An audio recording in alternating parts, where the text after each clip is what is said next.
నిర్గమకాండం 34:14 వచనం అయిపోయింది. ఏలయనగా వేరొక దేవునికి నమస్కారం చేయొద్దు, ఆయన నామము రోషము గల యెహోవా, ఆయన రోషము గల దేవుడు.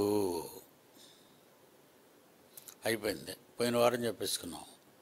15వ వచనం, ఆ దేశపు నివాసులతో సంబంధము చేసుకొనకుండా, ఆ దేశపు నివాసులతో నిబంధన చేసుకొనకుండా జాగ్రత్త పడము. అంటే చుట్టరికాలు, సంబంధాలు, ఇలాంటివన్నీ కూడా ఇశ్రాయేలీలు ఆ దేశీయులు ఎవరో, అమోరీయులు కానివ్వండి, కనానీయులు కానివ్వండి, హిత్తీయులు కానివ్వండి, పెరిజీలు కానివ్వండి, హివ్వీయులు కానివ్వండి, యెబూసీయులు కానివ్వండి, వాళ్ళ పిల్లల్ని మీరు పెళ్లి చేసుకోకూడదు, వాళ్ళతో సంబంధాలు పెట్టుకోకూడదు. అంటే అంత నిష్టగా ఉండటం అనేది. ఒకప్పుడు మన భారతదేశంలో బ్రాహ్మణ్స్, అగ్రకులాల వారు, ఈ లో క్యాస్ట్ పీపుల్, దళితులు అంటే మాల, మాదిగ, రెల్లు, సచ్చరి, ఇలాంటి వాళ్ళని అస్సలు వాళ్ళ వచ్చే తోవలు నడవకూడదు, వాళ్ళు ఎదురు రాకూడదు. వాళ్ళు ఇప్పటికేనండి కొన్ని పల్లెటూళ్ళలో ఈ విజయనగరం జిల్లా, శ్రీకాకుళం జిల్లా బోర్డర్లోకి మనం వెళితే పక్క పల్లెటూళ్ళకి ఈ అంటరాని వారు, అంటరానితనం అంటారు వాళ్ళు. అసలు ఆ హోటల్ అంటే కమ్మరపాక, ఆ పాకలో ఒక చెక్క దగ్గొట్టు ఉంటుంది కూర్చోడానికి, అగ్రకులాల వారు కూర్చొని టీ తాగడానికి. వీళ్ళు పెడక్కి గ్లాసులు తగిలించి ఉంటాయి, ఆ పాక పెడక్కి మట్టలకి గ్లాసులు తగిలించి ఉంటాయి. ఆ గ్లాసు వాళ్ళు తీసుకొని ఆ గ్లాస్ పట్టుకొని కూర్చుంటే టీ తీసుకొచ్చి పోస్తాడు దూరం నుంచి. బొబ్బిలి, రామవరం, సీతంపేట, ఈ పేర్లండి, పేర్లన్నీ. సువార్తకు వెళ్ళేటప్పుడు మేము చూసాం వాళ్ళని, అలా ఉంటారని. అంటే అంటరాని వారు. ఇశ్రాయేలీలు కూడా అన్యజనులకు అంటరాని వారు. అంటే ఇశ్రాయేలీలో ఎంత నిష్ఠ, నియమం ఉందో చూసారు. దేవుడు పెట్టాడు వాళ్ళకి అది. మరి వాళ్ళకి దేవుడే పెట్టాడు. మరి వాళ్ళు ఏం చేస్తారండి? వీళ్ళు ఏం చేస్తారంటే వీళ్ళు సంబంధాలు పెట్టుకుంటారు. దేవుడు అవునంటే కాదు, దేవుడు కాదంటే వీళ్ళు అవును. దేవుని పిల్లలు.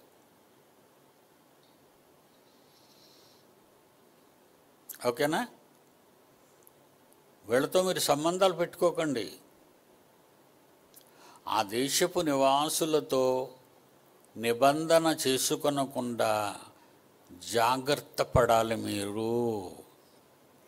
వారు ఇతర దేవతలతో వ్యభిచరించి ఆ దేవతలకు బలి అర్పించినప్పుడు ఒకడు నిన్ను పిలిచిన ఎడల నీవు వాని బలిద్రవ్యమును తినకుండా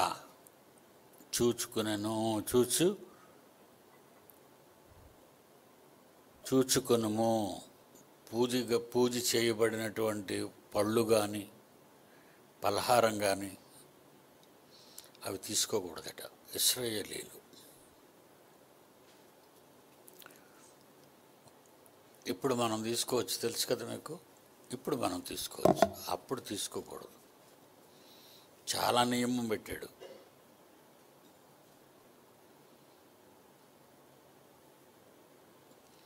ఎక్కడుంది ఇప్పుడు తీసుకోవచ్చని? కొరింథీయులకు రాసిన మొదటి పత్రిక 10వ అధ్యాయము 25వ వచనం చూడండి. ఇప్పుడు మనం తీసుకోకూడదు, తీసుకోవచ్చు చెప్పాడు దేవుడు. కొరింథీయులకు రాసిన మొదటి పత్రిక 10వ అధ్యాయము 25వ వచనం నుంచి, మనస్సాక్షి నిమిత్తము ఏ విచారణయు చేయక ఏమాత్రం ముందు వెనక దాని గురించి నువ్వు ఆలోచించకుండా కటికవాని అంగడిలో అమ్మునదేదో దానిని తినవచ్చును. భూమి గాని దాని మీద పుట్టినవన్నీ దేవుడు కలుగు చేశాడు. అవిశ్వాసులలో అంటే మీరు అంటరాని వారని ఎవరిని చూసుకుంటారో అవిశ్వాసులు, వాళ్ళలో ఒక ఆయన మిమ్మల్ని విందునకు పిలిచినప్పుడు వెళ్ళుటకు మీకు మనస్సుండిన ఎడలా. ఇందాకేటన్నాడు అక్కడ పాత నిబంధనలో ఏమన్నాడు? పాత నిబంధనలో ఏమన్నాడు? ఆ దేవతలకు బలి అర్పించినప్పుడు ఒకడు నిన్ను పిలిచిన ఎడల నీవు వారి బలిద్రవ్యమును తినకుండా చూచుకొనుమని ఇశ్రాయేలీలతో చెప్పిన దేవుడే ఆఫ్టర్ 3000 years 3000 సంవత్సరాల తర్వాత దేవుడు క్రొత్త నిబంధనలో ఏం రాయించాడు అంటే, అవిశ్వాసులలో అంటరాని వాళ్ళలో, నమ్మకం దేవుడంటే నమ్మకం లేని వారిలో, విగ్రహాలను పూజించే వారిలో ఎవరైనా మిమ్మల్ని విందునకు పిలిచినప్పుడు వెళ్ళుటకు మీకు మనస్సుంటే మీకు ఏదైతే వడ్డిస్తారో దానిని గూర్చి మనస్సాక్షి నిమిత్తము ఏ విచారణ చేయక తినండి.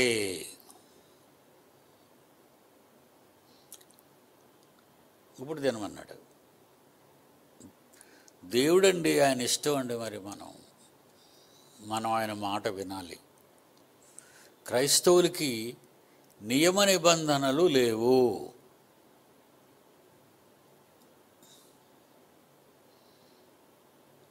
ఇశ్రాయేలీలకి నియమ నిబంధనలు ఉన్నాయి. చాలా జాగ్రత్తగా, చాలా స్ట్రిక్ట్గా దేవుడు ఉన్నాడు వాళ్ళ పట్ల అని చెప్పడానికి ఏమండి, చాలా స్ట్రిక్ట్ దేవుడు వాళ్ళ పట్ల. ఎందుకంటే వాళ్ళ బిహేవింగ్ కూడా మంచిది కాదు కదా. ఈజిప్ట్ నుంచి వాళ్ళు మీరు చూసుకొని వస్తున్నారు ఇశ్రాయేలీల్ని, వాళ్ళు ఎంత దారుణంగా బిహేవ్ చేస్తున్నారు.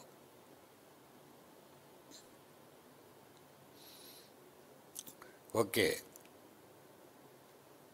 16వ వచనం వచ్చేసరికి 16వ వచనం వచ్చేటప్పటికి 15వ వచనం అయిపోయిందా? ఆ దేశపు నివాసులతో నిబంధన చేసుకొనకుండా జాగ్రత్త పడండి. వారు ఇతరుల దేవతలతో వ్యభిచరించి ఆ దేవతలకు బలి అర్పించినప్పుడు ఒకడు నిన్ను పిలిచిన ఎడల నీవు వాని బలిద్రవ్యమును తినకుండా చూచుకొనుము. అయిపోయింది. మరియు నీవు 16వ వచనంలో ఇశ్రాయేలీలతో, మరియు నీవు నీ కుమారుల కొరకు వారి కుమార్తెలను పుచ్చుకొనినెడల వారి కుమార్తెలు తమ దేవతలతో వ్యభిచరించి నీ కుమారులను తమ దేవతలతో వ్యభిచరింపచేయుదురేమో.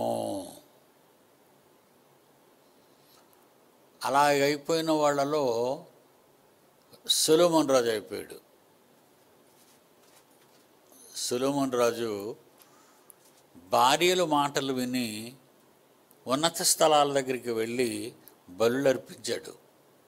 భార్యల మాటలు విని. రాజులు మొదటి గ్రంథము 11వ అధ్యాయము 4-5 వచనాలు జాగ్రత్తగా చూడండి. రాజుల మొదటి గ్రంథము 11వ అధ్యాయము 4-5 వచనాలు. సొలొమోను భార్యలు రాజైన సొలొమోను హృదయాన్ని దేవుని వైపు నుంచి దేవతల వైపు తిప్పేశారు, వాళ్ళ వైపు తిప్పేసుకున్నారు. సొలొమోను వృద్ధుడైనప్పుడు అతని భార్యలు అతని హృదయమును ఇతర దేవతల తట్టు తిప్పగా అతని తండ్రి అయిన దావీదు హృదయము వలె అతని హృదయము దేవుడైన యెహోవా ఎడల యథార్థము కాకపోయెను. సొలొమోను అష్టారోతు అనే సీదోనీయుల దేవతను మిల్కోము అను అమ్మోనీయుల హేయమైన అసహ్యమైన దేవతను అనుసరించి నడిచెను. ఇదండి చరిత్ర.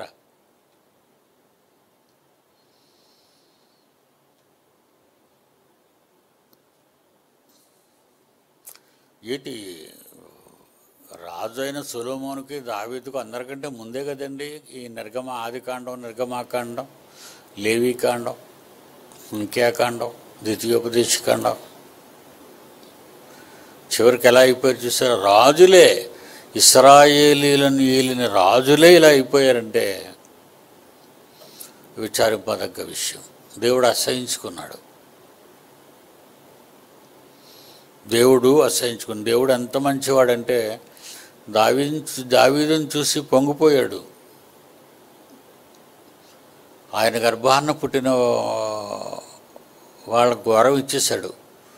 నీ గర్భంలో ఎలాంటి చీడపురుగులు పుట్టినా నీ గర్భంలో సంతతున్నంత వరకు వాడు నీ సింహాసనం మీద రాజులుగానే కూర్చుంటారని వరం ఇచ్చాడు. పొంగిపోతాడు కదా దేవుడు, పొంగిపోతాడండి. అమాయకుడు కదా మన దేవుడు, అమాయకుడు, పొంగిపోతాడు.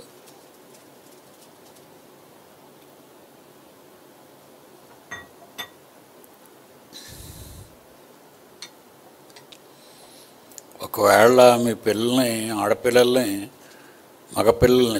ఒకవేళ మీ మగపిల్లల్ని అన్యజనుల ఆడపిల్లలకు కానీ ఇచ్చి పెళ్లి కానీ మీరు చేస్తే, నీ కుమారుల కొరకు వారి కుమార్తెలను పుచ్చుకున్నెడలా నువ్వు చేసుకుంటే, వారి కుమార్తెలు ఏం చేస్తారంటే తమ దేవతలతో వ్యభిచరించి నీ కుమారులను తమ దేవతలతో వ్యభిచరింప చేయుదురేమో. పోత పూసిన దేవతలను చేసుకొనవలదు.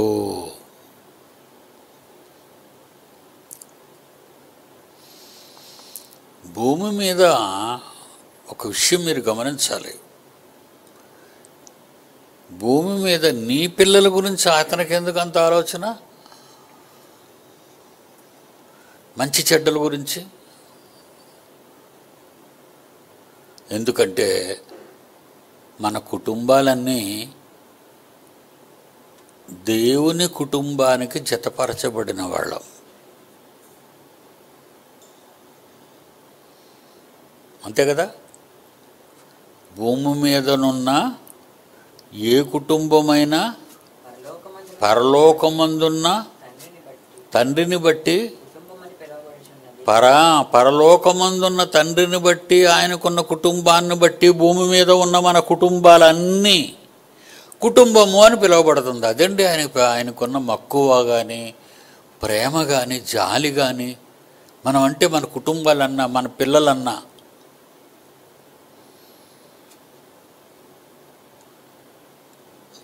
మన పిల్లలన్నా నిజంగా మన గురించి, మన పిల్లల గురించి దేవుడు ఎంతగా ఆలోచిస్తున్నాడు అంటే, మరి ఇక ద్వితీయోపదేశకాండానికి వెళ్ళారనుకోండి, మీ పిల్లల విషయంలో ఎంత జాగ్రత్తలు తీసుకోవాలో ఎన్నోసార్లు చెప్పాను. వాడు పడుకున్నప్పుడు, వాళ్ళు లేచినప్పుడు, వాళ్ళ త్రోవ నడిచినప్పుడు, ఇట్ట కూర్చున్నప్పుడు నువ్వు వాళ్ళకి దేవుని వాక్యాన్నే చెప్పాలి అన్నాడు. నీ పిల్లలకి నువ్వు అలా చేస్తే వాళ్ళ పిల్లలకి ఇలా చెప్పుకుంటూ పోతారు. అప్పుడు నేనేంటో మీ పిల్లలందరికీ తెలుస్తుంది అని ఆలోచనతో ఆయన చెప్పి ఆదికాండం, నిర్గమాకాండం, లేవీకాండం, సంఖ్యాకాండం, ద్వితీయోపదేశకాండం, తర్వాత యెహోషువ, న్యాయాధిపతులకు వచ్చేసరికి 2వ అధ్యాయం 10వ వచనం. న్యాయాధిపతులు 2వ అధ్యాయం 10వ వచనం వచ్చేసరికి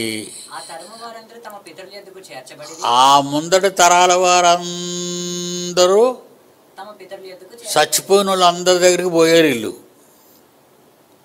పితరుల దగ్గరికి పోయారు. వారి తరువాత దేవుడైన యెహోవానైనను ఆయన ఇశ్రాయేలీయుల కొరకు చేసిన కార్యములనైనను ఆయన ఇశ్రాయేలీయుల కొరకు ఈజిప్ట్ నుండి ఇంతవరకు చేసిన కార్యములనైనను ఎరుగని తరం ఒకటి పుట్టగా ఎరుగని తరం పుట్టేసింది. ఎరుగని తరాలు పుట్టాయండి. అసలు దేవుడంటే లేడు అనే తరాలు పుట్టాయట ఆలగర్భాల్లో పడే. అంటే వాళ్ళు వాళ్ళ పిల్లల్ని దేవుని కొరకు పెంచలేదు అని అర్థం.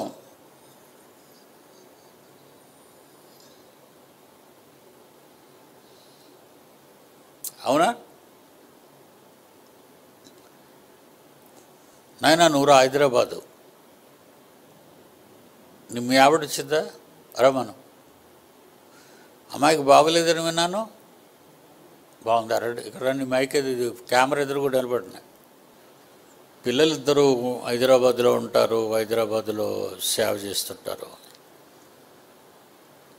పిల్లల కోసం వాళ్ళు తీసుకున్న శ్రద్ధ అండి వర్ణనాతీతం అండి. ఒక తండ్రిగా చెప్తున్నాను. ఎందుకంటే ఎవరిని పొగడాలో వారిని పొగుడుతాను, ఎవరిని అణచాలో వారిని అణిచేస్తానండి. మన సెమినార్కి ఎంతమంది పిల్లలైనా మీరు కలెక్ట్ చేయగలిగారు? 698 మంది. 698 మంది పిల్లలు. వాళ్ళకి పాఠాలు, తరగతులు, వాళ్ళకి పుస్తకాలు ప్రింట్ చేయించడాలు. భార్యాభర్తలండి వాళ్ళు హైదరాబాద్లో ఉన్నారు. ఇక్కడికి రావాలా, విజయనగరం జిల్లా రావాలా, అక్కడి నుంచి వాళ్ళకు బంధువులు లేరా, చుట్టాలు లేరా, తోడబుట్టిన వారు లేరా? అవన్నీ విడిచిపెట్టి కేవలం దేవుని పిల్లలకు మాత్రమే జ్ఞానం బోధించడానికి వాళ్ళకి పాఠాలు చెప్పి, పరీక్షలు పెట్టి, గిఫ్ట్లు ఇచ్చి. God bless your family my son. Thank you very much. Thank you. ఏంటండి వాళ్ళ ఆశ? పిల్లలకి చెప్పకపోతే వాళ్ళు తెలుసుకోరు, వాళ్ళు తెలుసుకోకపోతే తర్వాత వచ్చే తరానికి చెప్పలేరు. ఏం చెప్తారండి? వీళ్ళకి తెలిస్తే ఏం చెప్తారు? వీళ్ళకి తెలియక వీళ్ళు నేర్చుకోకపోతే వాళ్ళకి ఏం చెప్తారు చెప్పండి?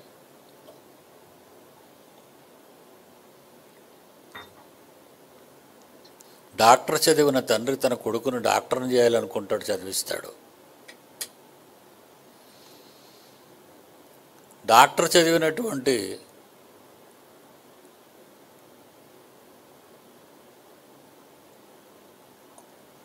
ఏం పేరు నాయన?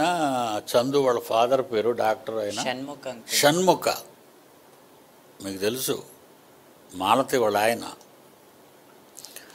కొడుకుని రెసిడెన్షియల్ బైబిల్ కాలేజీలో వేశారండి. వాడు అక్కడే ఉండి చదువుకుంటున్నాడు.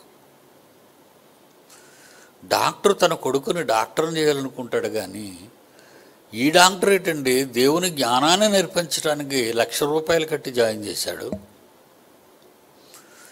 తల్లిదండ్రులకి ఆ పట్టుదల లేకపోతే పిల్లలు దేవునిలో ఉండరండి. తర్వాత వాళ్ళ గర్భాన్ని నుంచి వచ్చిన తరాలు దేవుడు లేకుండా పోతారు, మర్చిపోతారు. ఎందుకంటే వాళ్ళకి తెలీదు, వాళ్ళ అమ్మ నాన్నలు చెప్పరు. ఈరోజు క్రైస్తవులు వాళ్ళ పిల్లలకు దేవుని జ్ఞానాన్ని నేర్పించడానికి ప్రయత్నించరు. వాళ్ళే నేర్చుకోరు, గుడికి రారు, పండగలకి పబ్బాలకి జరుగుతారు, పెళ్ళిళ్ళకి పేరెంటాలకు తిరుగుతారు, బంధువులు చుట్టాలు షికారులు అంటారు. క్రైస్తవులండి.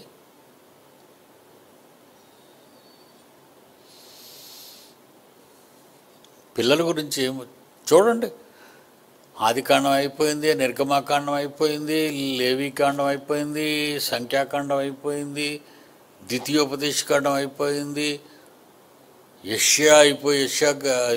యెహోషువ గ్రంథం అయిపోయింది. అప్పటికి న్యాయాధిపతులు ప్రారంభ కాలం వచ్చింది. న్యాయాధిపతుల ప్రారంభ కాలానికి 2వ అధ్యాయం 10వ వచనంలో ప్రజలు ఎలాగైపోయారట? ముందు తరాల వారు చచ్చిపోయారు. వాళ్ళు దేవుని గురించి వీళ్ళకి చెప్పడం మానేశారు. వారి తరువాత యెహోవానైనను ఆయన ఇశ్రాయేలీయుల కొరకు చేసిన కార్యములనైనను ఎరుగని తరము. ఎవరో? యెహోవా. ఎర్ర సముద్రం పాయలు చేశాడా? ఎక్కడ? ఎప్పుడు? అగ్నిస్తంభంలో నడిపించాడా, మేఘస్తంభంలో నడిపించాడా, ఆకాశం నుంచి మన్నా కురిపించాడా, బండలో నుంచి నీళ్లు రప్పించాడా? నిజమే. తెలియకుండా పోయారటండి వాళ్ళు. ఏవను ఏవను రుద్దాడండి బాబా ద్వితీయోపదేశకాండంలో 6వ అధ్యాయంలో 6వ వచనంలో, ద్వితీయోపదేశకాండం 6వ అధ్యాయం 6వ వచనంలో మోషే ద్వారా ఏం చెప్పిస్తున్నాడండి ఇశ్రాయేలీయులకి? నేడు నేను నీకు ఆజ్ఞాపించి ఈ మాటలు నీ హృదయములో ఉండవలెను. హృదయములో తల్లిదండ్రులారా ముందు మీ హృదయాల్లో ఉండాలి. నీవు నీ కుమారులకు వాటిని అభ్యసింపచేసి, కుమారులకి అభ్యసింపచేయు, నేర్పించు. తర్వాత నీ ఇంట కూర్చునేటప్పుడు నీ పిల్లలు గాని, త్రోవను నడుచునప్పుడు, పిల్లలను త్రోవను తీసుకెళ్తున్నప్పుడు గాని, పండుకొనినప్పుడును, నీ పిల్లలను ఇంటి దగ్గర భోజనం పెట్టి పడుకోబెట్టినప్పుడు గాని, లేచినప్పుడును, మళ్ళా వాళ్ళు తిరిగి ఉదయాన్నే లేచినప్పుడు గాని వాటిని గూర్చి మాట్లాడవలెను. దేవుని గూర్చి మాట్లాడాలి వాళ్ళతోనే. సూచనగా వాటిని చూడండి ఎంతగా దేవుడు బాధపడి మోషే ద్వారా ఇశ్రాయేలీయులకు చెబితే, చివరికి ద్వితీయోపదేశకాండం తర్వాత యెహోషువ గ్రంథం వచ్చింది. యెహోషువ గ్రంథం తర్వాత న్యాయాధిపతుల గ్రంథం వచ్చింది. న్యాయాధిపతుల గ్రంథం వచ్చేసరికి ఎవ్వరు వాళ్ళ పిల్లలకి చెప్పడం మానేశారు. ఇదండి ఈరోజున్న క్రైస్తవ్యం. అలాంటిదే కదండి. ఇప్పుడు చూడండి, తల్లిదండ్రులే పిల్లల్ని తీసుకురాలేదు. నేను మొన్నే సివియర్ వార్నింగ్ ఇచ్చానండి. వయసుని పిల్లల్ని, మీ పిల్లల్ని తరగతులకు రప్పించండి, శనివారం ఆదివారం తరగతుల్లో కూర్చోవాలి వాళ్ళు అని చెప్పినా సరే మీరు పట్టించుకోలేదు. వినరండి, నాకు తెలుసు కదా. ఎందుకంటే దేవుడు మాట వినని ఇశ్రాయేలీయులు ఎంత, నా మాట వినని మీరెంత, మీకు నేనెంత, ఇశ్రాయేలుకు దేవుడెంత లెక్క. అదండి, ఇంత క్రూరంగా అయిపోయిందండి మానవ జాతి. మీకు బాధ అనిపిస్తుందో లేదో కానీ నాకు చాలా బాధ అనిపిస్తుందండి మీ పిల్లల్ని తీసుకురాకపోవటం.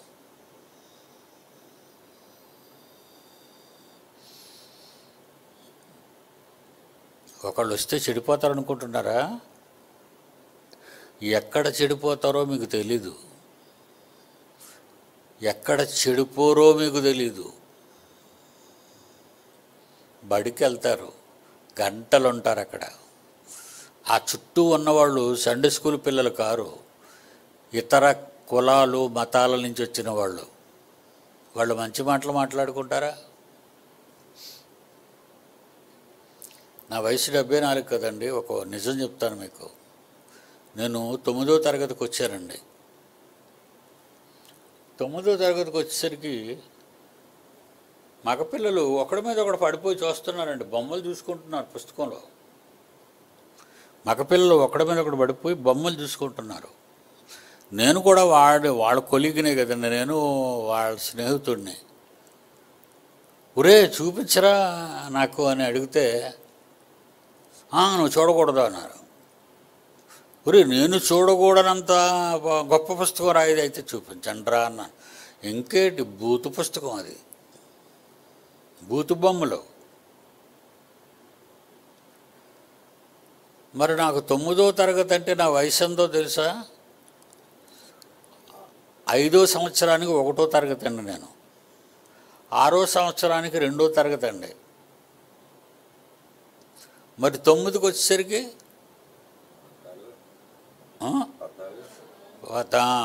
14 సంవత్సరాలు, సుమారు 15 సంవత్సరాలు అయ్యేసరికి మీరు నమ్మరుగానండి, బూతులు పుస్తకాలు బడులకు వచ్చాయి. ఇప్పుడు బూతు పని చేసుకోవడానికి కండోమ్స్ బడికి వచ్చాయి.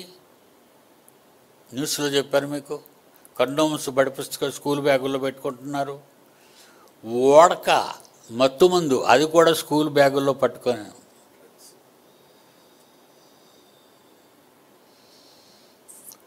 అదండి మీ పిల్లలు వెళ్తున్న బడి యొక్క వాతావరణం. ఓ నారాయణ నారాయణ నారాయణ నారాయణ అంటారు. ఆ నారాయణ అనేవాడే అందులో ఉన్నటువంటి మాస్టర్ గారు ఒక అమ్మాయిని గర్భవతిని చేశాడు. చాలా ఘోరం జరుగుతుందండి. ఇలాంటి బయటపడని ఎన్నో రహస్యాలు ఉంటాయి, బయటకు చెప్పుకోరు కదా. దేవుని పిల్లలారా, మీరు చాలా అలర్ట్గా ఉండాలి. బాగుపడరు, లేకపోతే మీ పిల్లలు బాగుపడరు. ఇప్పుడు కాదు మీరు బాధపడేది, వాళ్ళు తప్పు చేసిన రోజు, చుట్టూ ఉన్న సమాజం చూసిన రోజు, ఆ రోజు మీరు నలిగిపోతారు, బాధపడతారు. దేవుడికి ప్రార్థన చేయమంటే దేవుడు ఏం చేస్తాడండి? చిన్నప్పటి నుంచి నువ్వు బాధ్యత తీసుకోకుండా, చిన్నప్పటి నుంచి నీకు బాధ్యత లేదు నీ పిల్లల మీద, చూడవు సరిగా. తల్లి గట్టిగా కొడితే తండ్రి ఎందుకే పిల్లల్ని అలా కొడుతున్నావు, ఆ చాలండి పాడు చేయడానికి. ఆ మాట చాలు పాడు చేయడానికి. ఒకవేళ తండ్రి కొడుతుంటే పిల్లని, తల్లి ఎందుకంటే పిల్లని అలా కొట్టేస్తున్నారు, అది పాడు చేసే మాట అండి. అది ఆ బిడ్డను పాడు చేసే మాట. అది ఇలాగ తల్లుల వలన పిల్లలు పాడైపోతున్నారు, తండ్రుల వలన పిల్లలు పాడైపోతున్నారు. ఇలా పాడైపోవడమే కాదు, దేవుణ్ణి మర్చిపోతున్నారు. దేవుడి గురించి చెప్పడం లేదు వాళ్ళకి, దేవుడి గురించి చెప్పడం లేదు.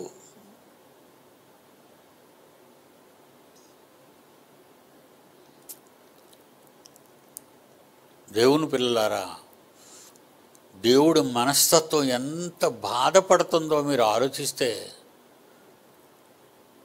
యెహోవానైనను ఆయన ఇశ్రాయేలీల కొరకు చేసిన కార్యక్రమాలనైనను ఎరుగని తరాలు పుట్టుకొచ్చేయండి. అందుకే అంటున్నాడు, అందుకే ఇక్కడ ఏమన్నాడు 34 నిర్గమాకాండంలో 16 వచనం, నీవు నీ కుమారుల కొరకు వారి కుమార్తెలను పుచ్చుకొని నెడల తీసుకుంటే, పెళ్లి చేస్తే, వారి కుమార్తెలు తమ దేవతలతో వ్యభిచరించి నీ కుమారులను తమ దేవతలతో వ్యభిచరింపజేయుదురేమో, పోత పోసిన దేవతలను చేసుకొనవలదు.